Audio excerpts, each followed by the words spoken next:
किस्मत की परछाई भाग 3। रवि और आमिर ने चौंक कर उस बूढ़े लाइब्रेरियन को देखा।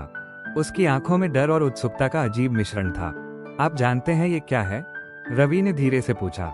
लाइब्रेरियन ने कांपते हुए हाथों से कागज उठाया और उसकी लिखावट को ध्यान से देखा। फिर उसने धीरे से फुसफुसाया, ये एक गुप्त खजाने का नक्शा है।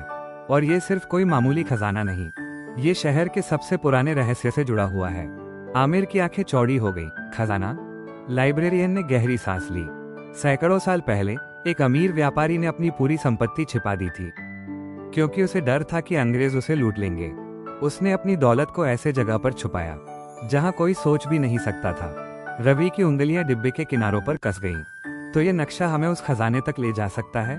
लाइब्रेरियन ने सिर हिलाया। शायद, लेकिन याद रखना, अगर यह नक्शा तुम तक पहुंचा है तो इसका मतलब है कि सिर्फ तुम ही इसे खोज सकते हो। और तुम अकेले नहीं हो। जो लोग उस गोदाम में तुम्हारा पीछा कर रहे थे वो भी इसी तलाश में हैं। रवि और आमिर एक दूसरे को देखने लगे। उनके सामने अब दो रास्ते थे, या तो वे डर कर पीछे हट जाते या फिर इस रहस्य को सुझाने आगे बढ़ते। हम इस रहस्य को हल करेंगे, रवि ने दृढ़ आवाज में कहा। लाइब्रेरियन हल्के से मुस्कुराया। अगर ऐसा है तो तुम्हें जल्दी करनी होगी, तुम्हारे पास ज्यादा समय नहीं है। तभी बाहर किसी के तेजी से कदमों की आहट सुनाई दी। किसी ने जोर से दरवाजा धक्का दिया। वो लोग यहाँ तक आ चुके हैं, आमिर ने घबरा कर कहा।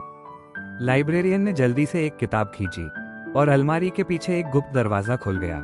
जल्दी अंदर जाओ, रवि और आमिर बिना सोचे समझे अंदर घुस गए। दरवाजा बंद होते ही उन्होंने सुना, वो लड़के कहाँ गए? किसी ने गुस्से से चिल्लाया। अब वे अंधेरे रास्ते में थे, लेकिन उनके हाथ में वो नक्शा था जो उन्हें उनके जीवन की सबसे बड़ी खोज की ओर ले जाने वाला था। अब आगे क्या हो सकता है?